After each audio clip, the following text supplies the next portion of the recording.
Nós já estamos pastor, nessa live aqui, você sabe que a proposta é metanoia, viver metanoia com Deus.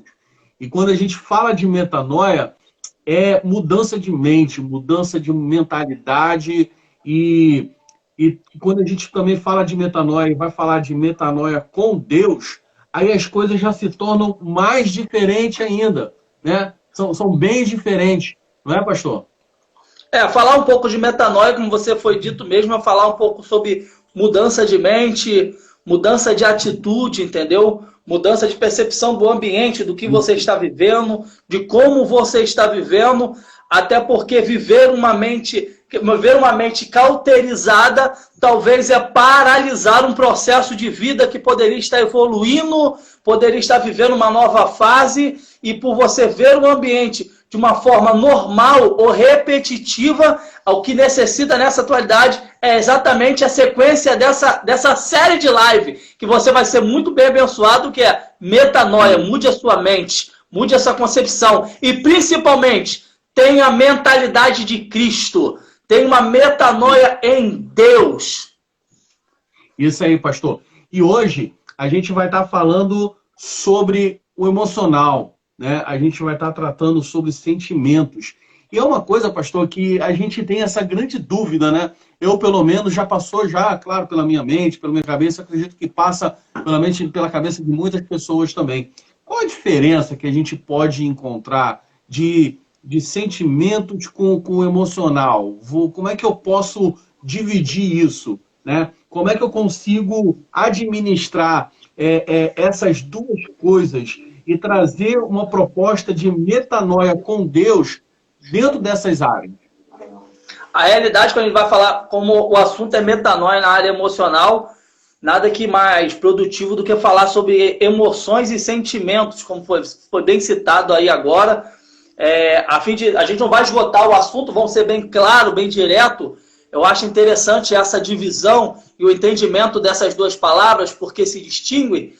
A emoção, na verdade, é a reação do cérebro emitindo comandos para o corpo e a reação do seu próprio corpo mediante um estímulo externo. Eu vou dar um exemplo, pastor, para a gente assimilar bem mais fácil. Tem um exemplo clássico que eu até ouvi, gostei muito e guardei ele comigo, que é... Vamos dar um exemplo, que não estamos vivendo esse período de frio, mas na verdade é aquele calor de 40 graus, você está numa praia paradisíaca, é maravilhosa, e você saiu para nadar. Naquele dia a água está cristalina, no fundo do mar você vê um grande cardume de peixe e observa a beleza do cardume de peixe. Mas de repente, do meio do cardume de peixe, surge um tubarão branco, surge um tubarão.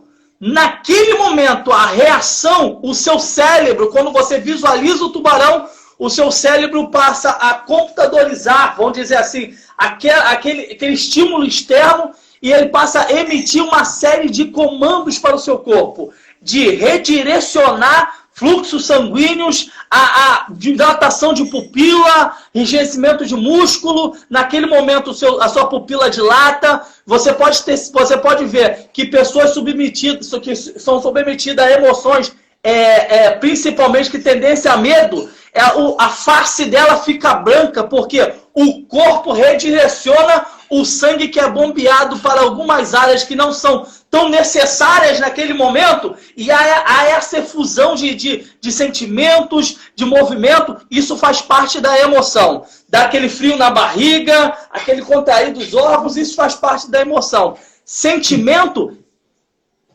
E toda ação, ela vai gerar uma reação.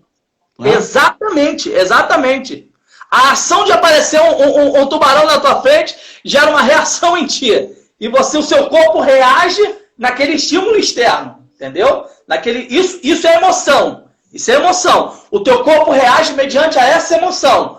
O seu cérebro envia comandos para o seu corpo mediante a essa emoção que você está sentindo. Aquela adrenalina entra no sangue, o coração bombeia bem mais rápido que o normal, daquele frio. Isso é emoção. Isso é emoção.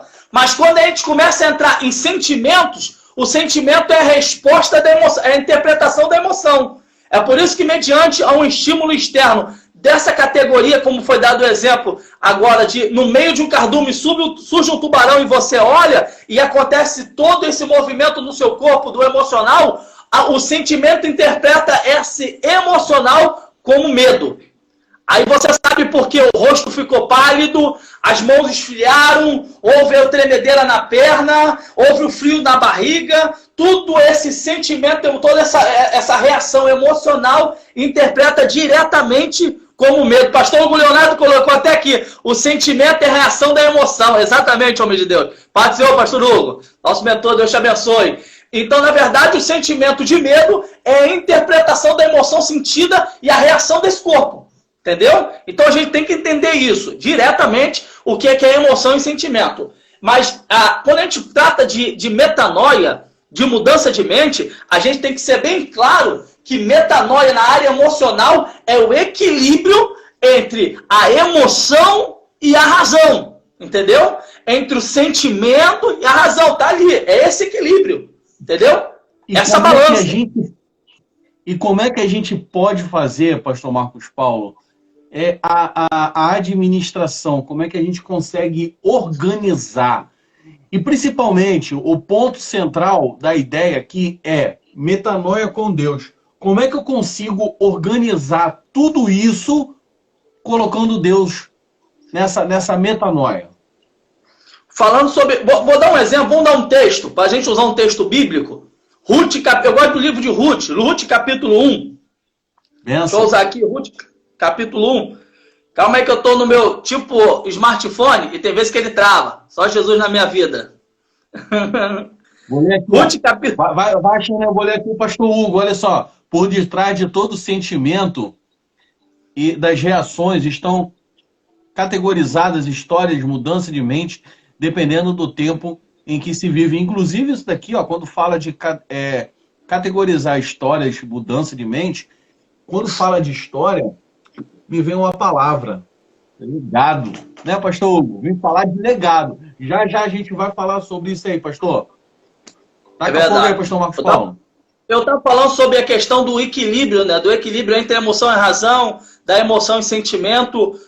Um psicólogo americano chamado Daniel Goleman, acho que essa é a pronúncia certa, ele tem até um livro que eu estou lendo, acho muito interessante, que ele fala sobre a inteligência emocional. A inteligência emocional é nada mais do que esse equilíbrio. Você saber fazer esse equilíbrio entre a razão e a emoção, entre a emoção e o sentimento, porque o desequilíbrio dessas categorias às vezes faz com que alguém, estimulado pela emoção e tomado pelo sentimento, tome decisões erradas. Entendeu? Faça o que não deveria ser feito, fale o que não deveria ser dito, entendeu? Então, tomado pela emoção e aprisionado pelo sentimento, agiu como não era para agir. Ruth, capítulo 1, eu vou usar um texto aqui, clássico, que a gente conhece. Ruth, capítulo 1, versículo 7 e versículo 8. Ruth, capítulo 1, versículo 7 e 8 vai dizer assim: elas saíram a fim de voltar para Judá. Mas no caminho, Noemi disse às noras: voltem para casa e fique com as suas mães.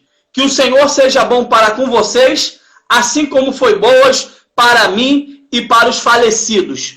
A história mostra exatamente o que a gente quer tratar acerca de metanoia emocional. A história de Ruth talvez é uma história bem conhecida. Belém passa num processo de escassez, no processo de privação de escassez. O povo passa uma necessidade. O que me chama a atenção, ouve bem o texto, a gente, quem já leu Ruth vai identificar isso, que Belém passa por escassez, só que o livro trata somente a família de Elimeleque como uma família que está saindo de Belém para Moabe. Então, não é uma cidade com uma família, é um povo que passa uma mesma situação e que nesse momento de pressão financeira, nesse momento de pressão ali de necessidade, alguém não vê mais possibilidades na área que está e toma uma decisão movida pelo sentimento. Aprisionado pelo sentimento, movido pela emoção, talvez de não ver os filhos passar fome, talvez não ver a família passar fome, ou talvez por um momento precipitado, antecipado, eles vê a escassez chegar e eles vão embora. Tu não vê relato de família nenhuma aí, mas quando eles vê a necessidade chegar, eles rapidamente antecipam a decisão. Vão para Moabe. Então a gente pode dizer, pastor, que a atitude de Noemi e sua família foi precipitada, eles se precipitaram ao problema que eles estavam premeditando, que ainda haveria de chegar. A realidade, pastor, olha só, vamos ser claros, A Bíblia sempre quando vai citar alguma escassez, e quando essa escassez ela tem um nível, eu vou tentar explicar assim, ela tem um nível de uma gravidade muito alta, ela sempre vem recheada de notícias de morte. Você vai ver na Bíblia que Israel passa por um período de escassez, ao ponto que mães negociavam filhos para ser de alimento. Hoje eu dou meu filho, a gente se alimenta, amanhã você dá o seu e a gente se alimenta. Então a morte, naquele momento, já mostrava o nível de escassez que aquele povo passava. Entendeu? Aquele povo seguia. Então, mas você não vê notícia de morte no período de escassez de Belém. Fala que a terra negou de se dar. É uma fome. Fome todo mundo tem. Às vezes passa. A Israel, o povo passa. O Brasil, às vezes, passa por fome. E não é nem por isso que está todo mundo morrendo de fome. Entendeu? Então você vê que a fome se estabelece em Belém, mas não há notícias de morte. O que eu acho interessante é que quando você não tem o equilíbrio emocional mediante uma pressão externa, você às vezes bloqueia possibilidade de escape. E só vê a noite nublada. Entendeu? Isso é interessante. Porque alguém talvez nessa live está passando pela mesma situação. Tá vendo que está todo mundo talvez passando ou já passou por uma circunstância que essa pessoa está vivendo, mas o descontrole emocional que ela está tendo agora, guiada pela emoção, aprisionada por um sentimento, está vedando os olhos dela, não está conseguindo ver possibilidade de escape nenhum. E está pronto de tomar uma decisão errada. E isso trava, né, pastor? Quando a pessoa não vê a possibilidade de mudança, a possibilidade, quando ela não consegue enxergar a volta dela, a chance que ela tem de poder agora dominar todos os seus sentimentos, dominar tudo aquilo que ela está passando, ela fica cega, ela não enxerga. E ela acaba, então, se precipitando e tomando decisões que vão acarretar lá na frente de forma que não vai ser benéfica para ela. É verdade, entendeu? A gente falou sobre sentimento de medo. Vamos galgar um pouquinho, vamos passear em cima desse sentimento. O sentimento é de medo. Talvez seja esse que foi tomado por Elimeleque. Talvez seja ele que seja tomado por Noemi. E o medo de perder os filhos, o medo dos filhos passar fome, o medo da família passar fome. Então, mediante o medo, eu costumo dizer que o medo é uma prisão invisível. O medo é uma prisão invisível. Você falando isso, isso nos traz muito para hoje. E não somente por causa dessa pandemia que a gente está vivendo, mas o medo, ele vem aprisionando pessoas ao longo de muito tempo. Não é somente por causa do confinamento social, mas por causa de situações. É como você bem trouxe o texto de Ruth, as secas vêm, o período de escassez vem, e as pessoas ficam com medo do dia de amanhã. Verdade. Principalmente, eu acho, além do medo, a gente quando fala do dia de amanhã, a gente entra muito no futuro, e quando fala de futuro, fala de ansiedade. Porque, na verdade, a ansiedade é o excesso de futuro na vida de alguém. Que não chegou, não passou, mas está com medo de passar e cria várias situações inexistentes que trazem a realidade. Vou passar, vai existir, vai acontecer, e esse turbilhão de ansiedade às vezes enclausula ela um sentimento de medo e ela faz exatamente o que essa mulher fez. Vou embora, preciso de um escape.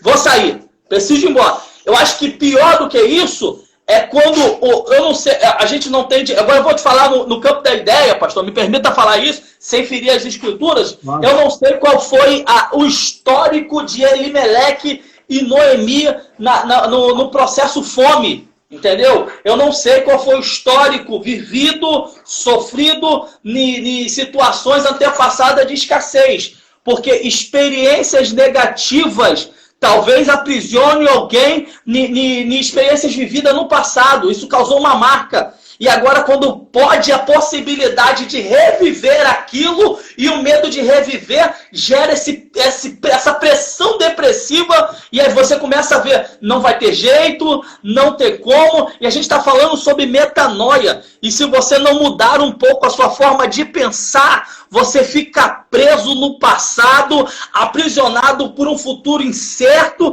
e às vezes não sai do lugar. Não sai do lugar. Isso é perigosíssimo. Perigosíssimo. Principalmente no nosso século XXI. Principalmente no nosso século XXI. Alguém que passou por um período, eu vou dar um exemplo agora mais atual, alguém que passou por um período de escassez, de desemprego, já sofreu a família por um período de desemprego, e agora nesse cenário que vivemos, alguém está revivendo isso muito antes de acontecer. Entendeu? Muito antes de acontecer. E isso começa a ser perigoso, porque começa a surgir opções, a gente vai dizer plano B. Começa a surgir planos B, e um atrás do outro, que não deveriam ter sido posto como escolha. Mas às vezes a pessoa vai e torna possibilidade. Mas aí, pastor, o plano B, ele pode dar errado, porque muitas das vezes as pessoas pensam exatamente assim: poxa, eu vou partir para o plano B, porque o plano A deu ruim. Eu vou partir para o plano B, e talvez o C e o D, e sucessivamente assim. A questão é, isso aí também não seria uma forma da pessoa ver uma possibilidade, não seria uma forma dela pensar fora da caixa, e ela vai dizer, pô, eu vou partir para o meu plano B, eu quero fazer o que eu acho que vai dar certo. Eu até entendo o que você disse, mas a questão, vamos para o texto.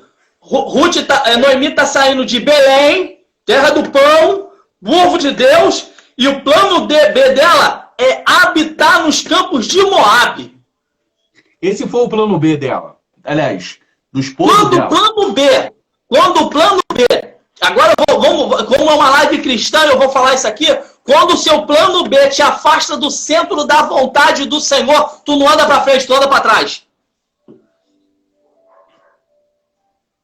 E aí? Como é que flui a metanoia?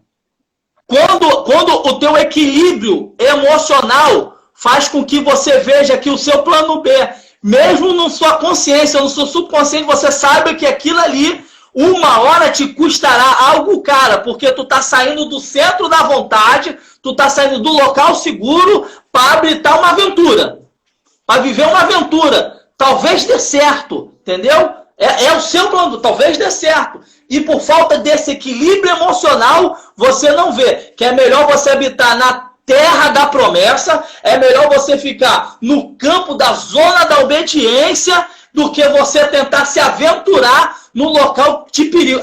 Eu costumo dizer, você tem habilitação, pastor? Eu tenho habilitação, pastor Hugo está aqui, ele costuma dizer isso também, eu guardo isso.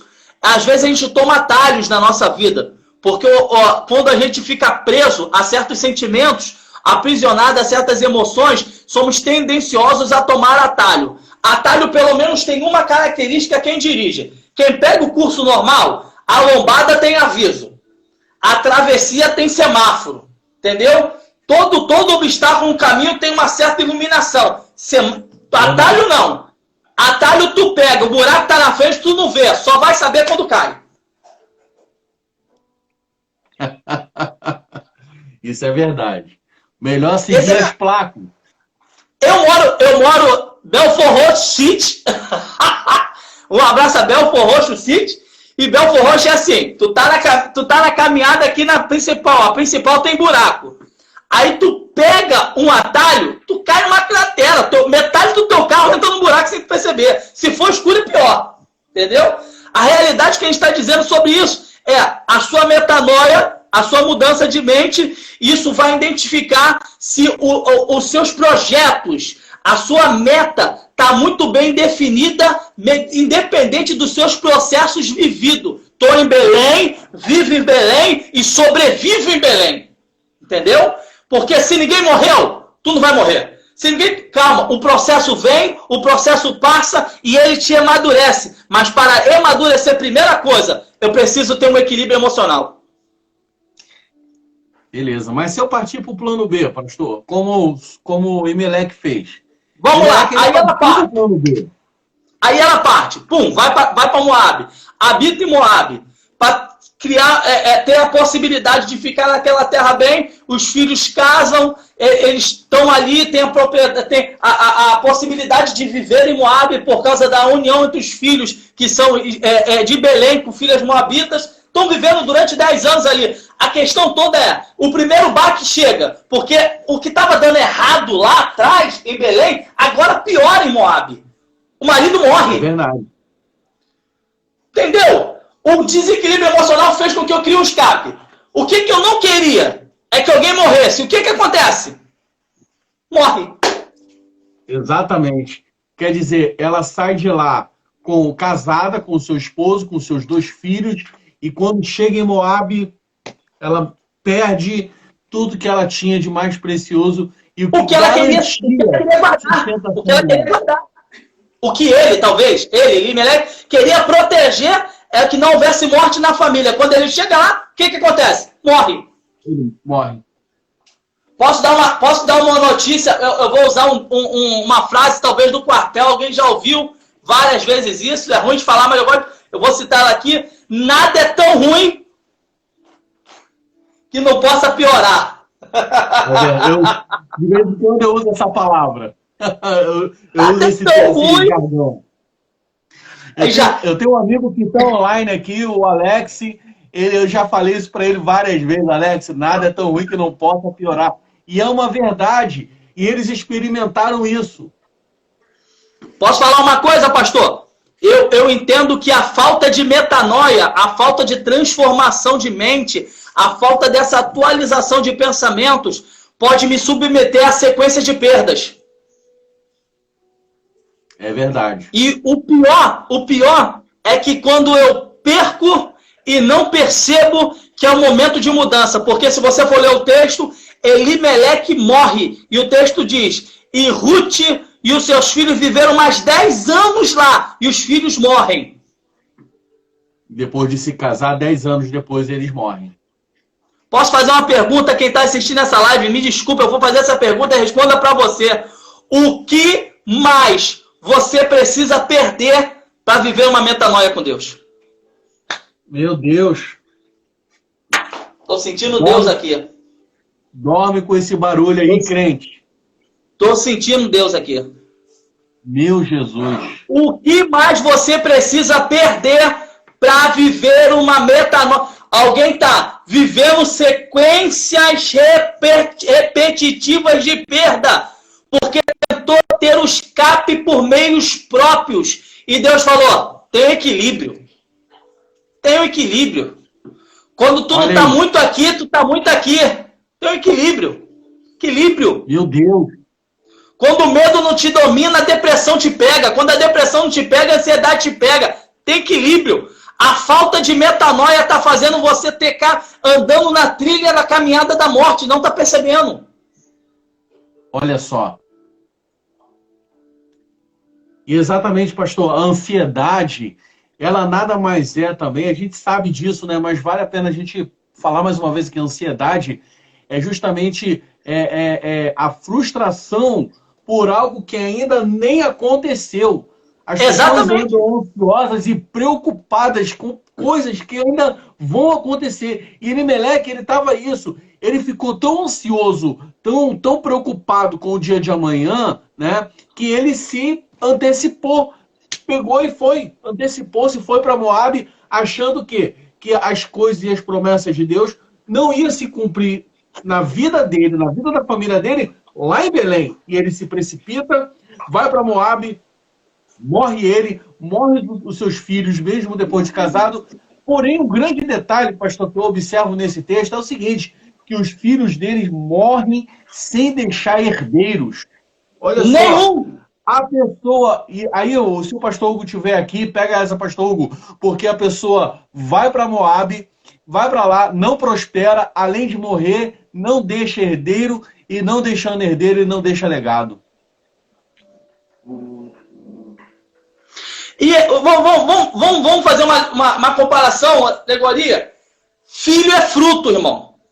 Filho é legado, filho é herança, filho é fruto de uma relação. Entendeu? O que eles estão escapando de Belém é porque Belém não gera o fruto mais. E eles estão chegando em Moabe a fim de conseguir o quê? Fruto. E morre sem produzir. E não sai de lá. Olha aí. E aí? Aí, olha o que eu acho interessantíssimo. E deu uma queda aqui na... Tá travando aqui. Queda aqui também. Tá conseguindo me ouvir, pastor? Eu... Alto e claro. Não tem como não te ouvir. Tô te ouvindo. Agora também tô. Tem umas espectadoras aqui na sala, só Jesus, estão rindo também, mano. Só Deus na nossa vida. Escuta essa. Então, eles morrem, os filhos morrem, 10 anos depois os filhos morrem, agora só tem Noemi, Ruth e Orfa. Noemi tá numa cidade que não é dela, não é de cidade natal, com as noras, sem netos, entendeu? Sem netos, e a única possibilidade que ela vê agora é voltar. Ela tem que regressar. E aí, pastor, isso é metanoia? Esse regressar já é a metanoia? É um princípio de metanoia. Isso é um princípio de metanoia. Rever princípios, rever caminhos, rever meios, rever metas. Isso é metanoia, isso é princípio de rever, retomar, reiniciar, refazer. Mas, pastor, dá um passo para trás. Um passo para trás, às vezes, é um impulso para andar com mais velocidade para frente, mano. Aí, frente. Isso é metanoia. Isso é muito forte. Isso é metanoia. É mudança. Ó, eu tinha notado algo interessante. Isso é muito forte, cara. Uma coisa que eu tinha notado aqui que é interessante, que para a psicologia, a metanoia é uma mudança do modelo mental do indivíduo, representando um processo de reforma do psique da pessoa. Ela perdeu tudo e ela está reformando a ideia que ela tem na cabeça. Vou voltar.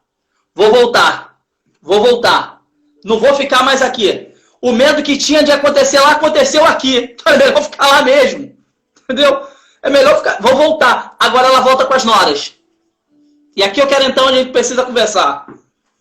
Porque ela está passando um processo de dor emocional e está voltando com as noras. E as noras se propõem estar com a sogra. E voltar para a terra dela. E agora entramos no versículo de Ruth, capítulo 1, que a gente leu, versículo 7 e 8. Porque quando Noemi se levanta e volta, Ruth e Orfa vão junto. Aí ela vai declarar: volte, mulheres.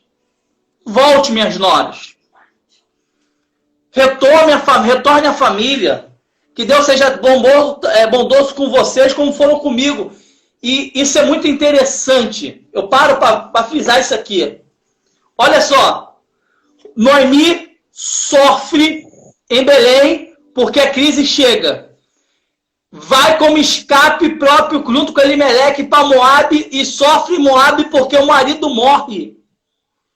A dor é somatizada e aumentada quando os filhos morrem. Tudo vai por água abaixo, ela tem que voltar. E o único alívio de dor que ela tem agora são duas noras que querem voltar com ela. Uma coisa, pastor, se o senhor me permite falar, ela fala, o texto fala das noras, né? E quando fala das noras, fala de laço, né? Porque vamos considerar que ela passou 10 anos em Moabe, junto com seu marido e com seus filhos. Vamos considerar que assim que eles chegaram lá, eles já se casaram. Então, considerando isso, é um tempo bem extenso, né? Bem grande. São 10 anos de convívio. E quando elas passam 10 anos, pelo menos, no máximo 10 anos, já cria laço. Com certeza. Menos que isso já cria. Menos que isso já cria. Entendeu? O laço, ele... Eu posso te dar um exemplo aqui, pastor? Posso te dar um exemplo aqui de laço? Posso te dar um exemplo aqui de laço?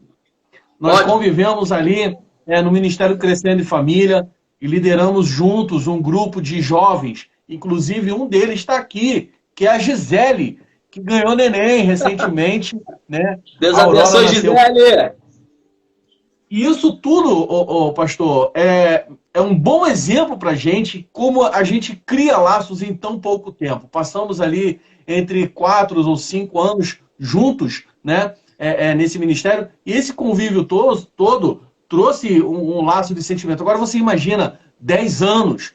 Mano, são 10 anos vivendo em Moab e convivendo com Noemi como sogra. E uma coisa que eu percebo, pastor, é que quando elas vão se despedir, há pranto, há muito choro. E as duas ficam pranteando com Noemi. Por causa de quê? Por causa dos laços que havia entre elas. Exatamente. O que eu acho interessante na questão desse laço todo formado é a decisão de moabitas voltarem com uma israelita para a terra natal dela. Entendeu? Elas abrem mão da família, abrem mão da sua terra, abrem mão de tudo e estão voltando. Refazendo, através dessa aliança, cria-se essa aliança. Pastor Maxwell Gouveia, Deus te abençoe, homens de Deus. Falou ali, criou-se uma aliança entre elas. Eu acho isso interessante. Só que, escute bem, no versículo 7, Noemi está olhando para as duas e está dizendo, volte. A gente fala de equilíbrio emocional, vamos entrar de novo nisso, fala no equilíbrio de emoção e razão, de metanoia, mudança de mente, e essa mulher está tão tomada pelo medo, pela dor, pelo sofrimento, talvez pela depressão por causa das perdas do passado, e eu falei que o medo passa a cegar, não vê mais possibilidades de ajuda, ela começa a afastar quem quer ajudar. Ela começa a afastar quem quer o bem. A gente tem que ter cuidado com o nosso controle emocional, a gente tem que ter cuidado com as nossas reações do sentimental e não ficar preso a sentimentos que nos geram essa percepção que de quem é amigo se torna inimigo. E estamos juntos no meio de todo mundo, mas pensando que está isolado e sozinho. Eu tenho uma palavra de Deus, talvez para quem está assistindo essa live agora, não se isole. Existe uma Ruth e uma Orfa que está dizendo, eu caminho contigo. Existe alguém que falou, não, eu sei da tua dor, eu sei da tua perda. Fique em paz, mantenha o nível. Fica tranquilo. Tem essa metanoia, tu não tá sozinho. Tem essa transformação de mente, tu não tá sozinha. Eu estamos aqui com em torno de 14 pessoas aqui. Se pelo menos alguém olhar para mim e dizer, vai em paz, se levante, Deus é contigo, eu vou saber que eu não estou sozinho. Eu já sei que eu estou com Deus, mas ter alguém do meu lado para me incentivar é o que o texto diz. Um ao outro ajudou e ao seu irmão disse, esforça-te. Ter alguém do lado para te ajudar a manter o equilíbrio é bom demais. Meu Pai eterno, Deus, isso é muito forte, pastor. Isso é muito forte.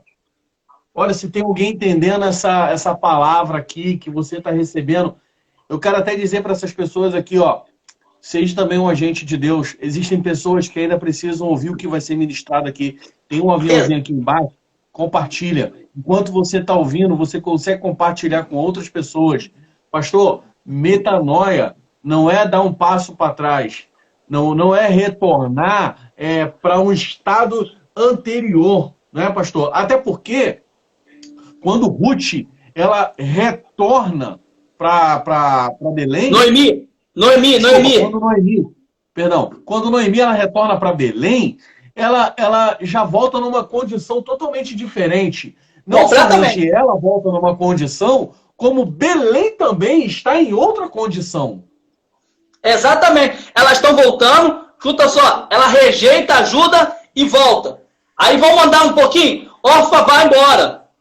Não vou nem entrar nesse mérito, mas Orfa vai embora e Ruth fica daquela declaração linda, não me enche para que te deixe, meu povo é seu povo, seu Deus é meu Deus, e elas estão retornando.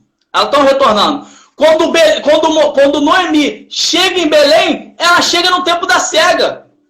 Chega no tempo da colheita. Deus é tão misericordioso que permite ela voltar no tempo certo. Olha aí. deixa eu dizer isso aqui, calma. Eu gosto de falar isso aqui.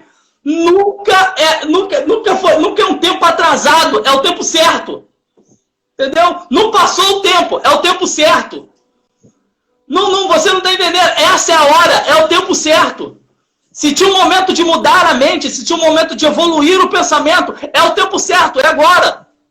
Se tinha um momento de se equilibrar nessas emoções, o tempo é agora, Entendeu? Eu vi um varão falar isso comigo essa semana. Ele falou, pastor, eu tô com em torno de 40 anos e eu tô com uma vontade de fazer faculdade. Será que dá para mim? Eu falei, é óbvio que dá. O tempo é agora. O tempo é agora. É isso aí.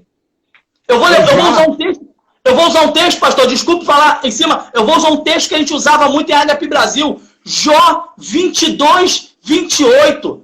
Determinando tu alguma coisa, ser-te-á firme, e a luz brilhará o teu caminho. Isso é metanoia. Eu tenho um foco, eu tenho uma meta, eu tenho uma missão, e nada muda isso. Quando ela muda a mente em Moab, ela diz, estou voltando para Belém. Orfa pode abandonar, quem falou que ia, abandona no meio do caminho, e ela não importa. Belém, o foco. E quando ela chega no momento certo.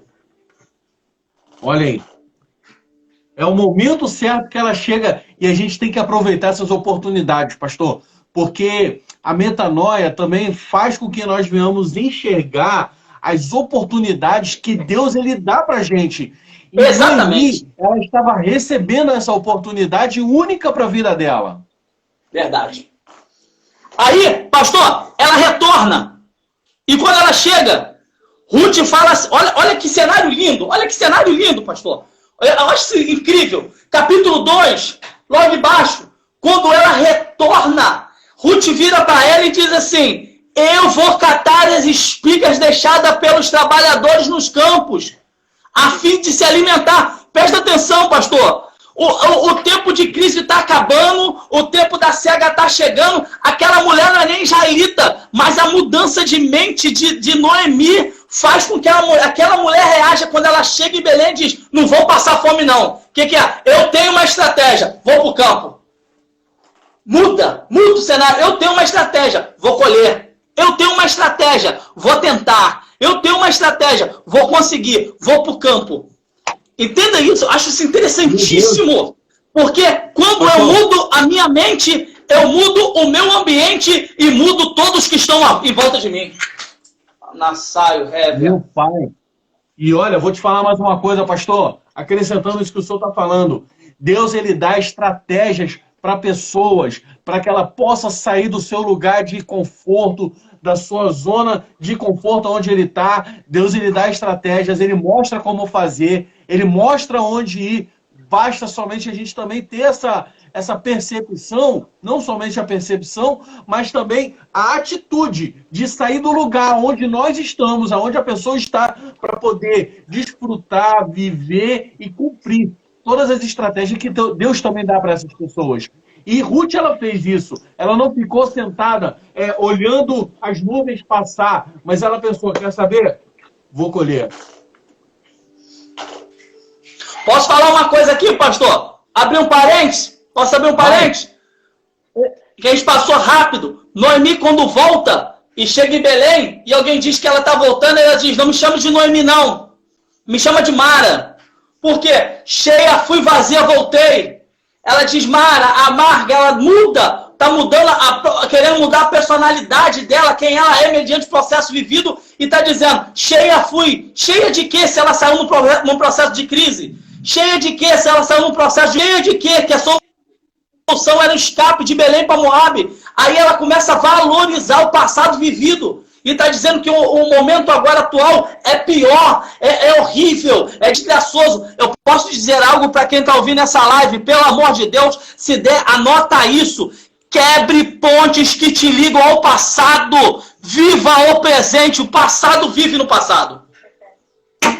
Quebre pontes que te ligam ao passado. Meu irmão, minha irmã, mude a tua mente. Mude a tua mentalidade. Eu acordei na terça-feira do dia 2/6/2020, no meu aniversário, dizendo, passou-se um ano, eu louvo a Deus, e o que passou, passou, Deus está me dando mais uma oportunidade. Deus está me dando uma grande oportunidade. E a minha mudança de mente me faz entender e ter a convicção, eu vou viver o que nunca vivi. Eu vou viver e a minha família vai viver o que nunca minha família viveu. Por quê? Porque não importa o que passou, eu estou passando pela ponte e quebrando ela. As minhas lembranças que me aprisionam no passado não irão gerar um sentimento de depressão e me aprisionar num sentimento de medo. Eu vou viver o que Deus selecionou para me viver. Aleluia! É muito forte. Meu pai. Entenda isso. Aí ela volta. Pode falar, pastor. Mas aí, vamos lá. Noemi, ela volta para Belém com Ruth. Ruth vai cegar, vai colher as espigas. Ela não ficou sentada lá. Ela colhe as espigas. Aí ela conhece Boaz. E todo mundo que conhece a história vai ver que Boaz se interessa por ela. Boaz elogia a atitude dela pelo amor pela sogra, no meio dos trabalhadores, permite ela, e ela volta. Ruth volta e conta a Noemi tudo o que aconteceu. Escuta isso aqui, acho isso interessantíssimo. Noemi chama Ruth e vê, o versículo vai dizer que ela vê a possibilidade de Ruth se casar com Boaz, e ali gerar um lar para ela. Olha a mudança de mente. A mulher fugiu dali porque não tinha visto possibilidade nenhuma. Ela está voltando dizendo, eu vejo uma luz no fim do túnel. Isso porque ela voltou. Eu não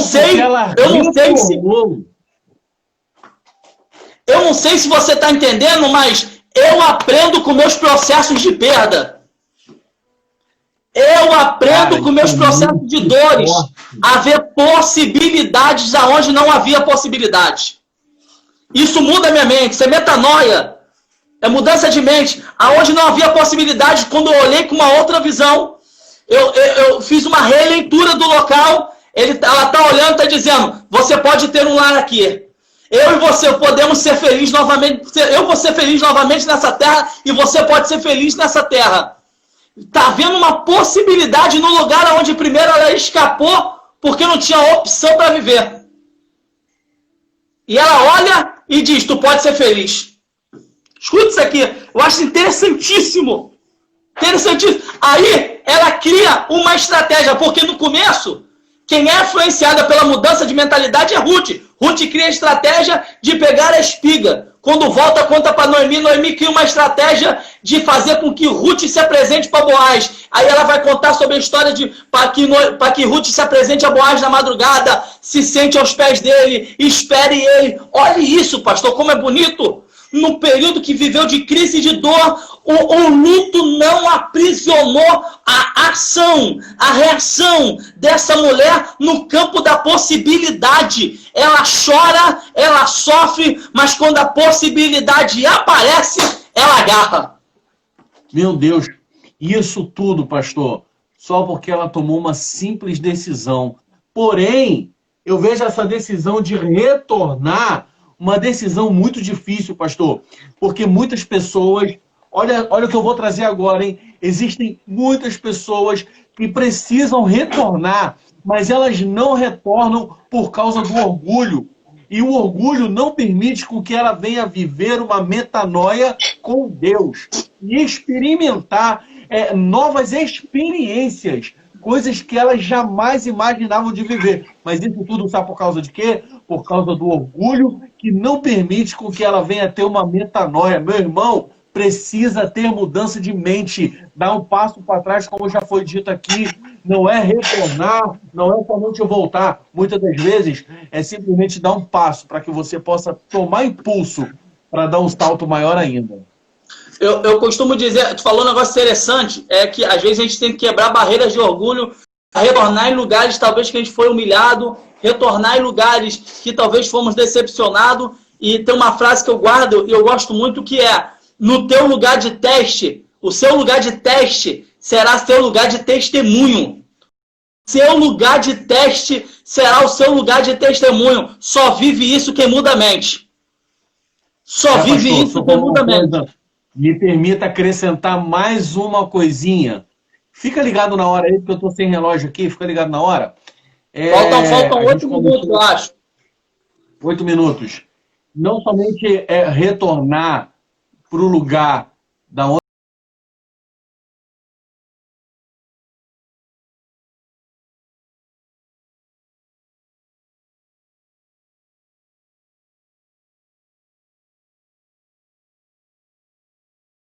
é metanoia, mudança de mente.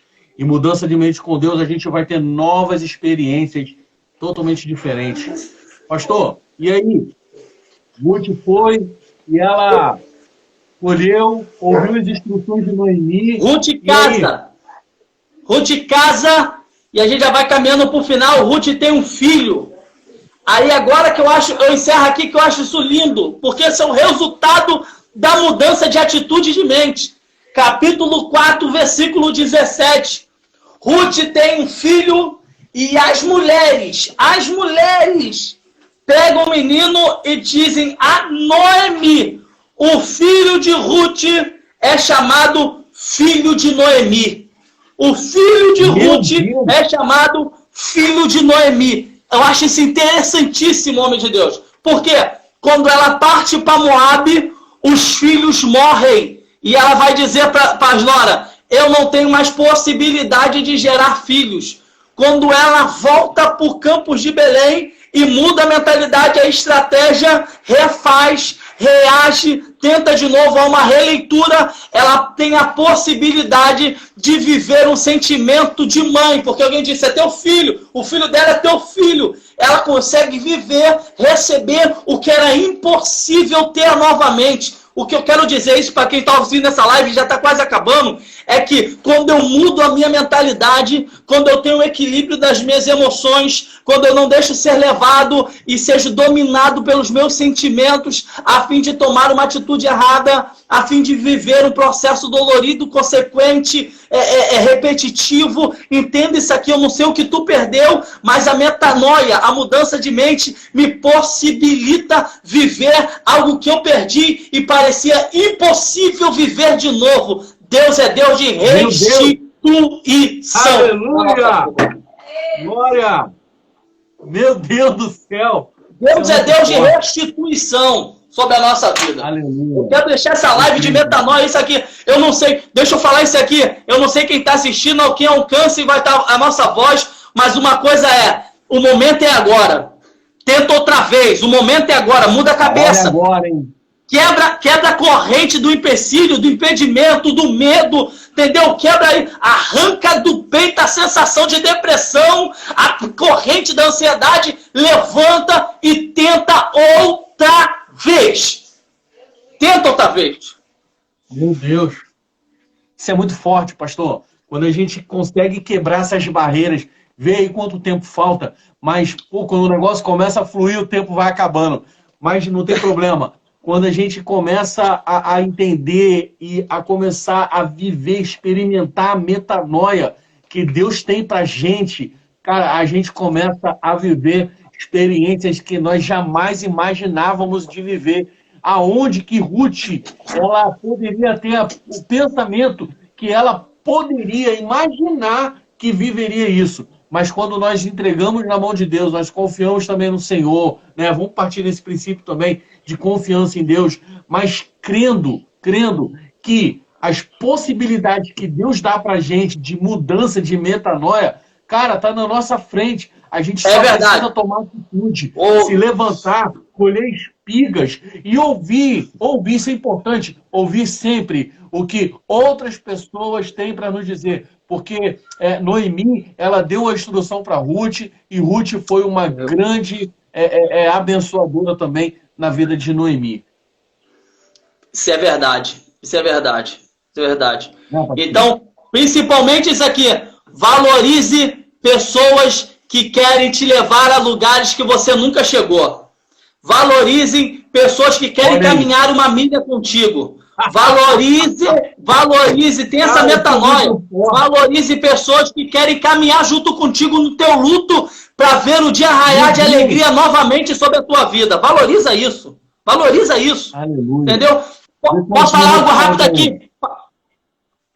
Faltam acho que minutos. Clica na tela e vê se deu 1 hora. Eu não sei direito como é que é esse manto. Chegou, é 1 hora.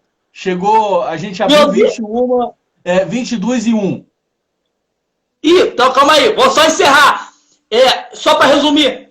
Eu passei por um processo de depressão. Eu congregava junto com o pastor Hugo. Ele deve estar nessa live ainda aí, em Agape Brasil.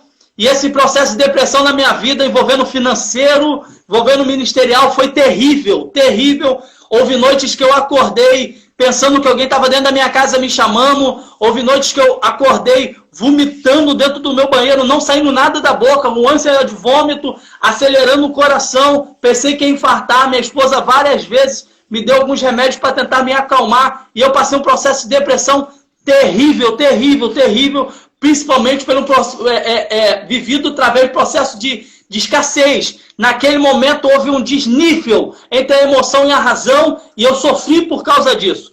Mas eu me lembro, nesse período, tá aí pastor Hugo, pastor Moisés, pastor Robson, esse período que a gente viveu, eu me lembro até hoje que o que mais me deu força, além da minha esposa que aqui ficou do meu lado todo momento, foi esses varões que falaram: quando tu quiser chorar, a gente vai te fazer rir.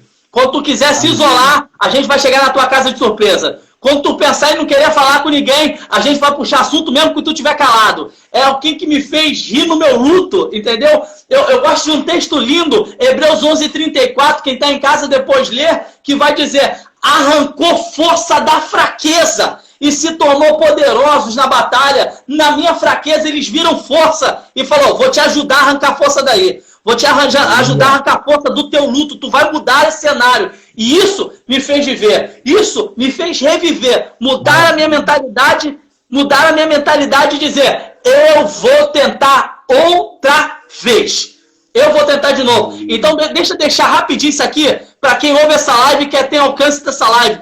Tá precisando conversar com alguém? Tá se sentindo isolado? Tem aqui Presbítero Wagner, Pastor Marco, tem o nosso Instagram. Pode me mandar uma mensagem. Eu não me incomodo em te ouvir a tua história, ouvir o teu processo, mas uma coisa eu tenho certeza: tu ainda tem força de reserva para viver algo novo sobre a sua vida. Aleluia! Glória a Deus! Com certeza, pastor. Isso é metanoia. Encerra aqui que já deu 11 horas.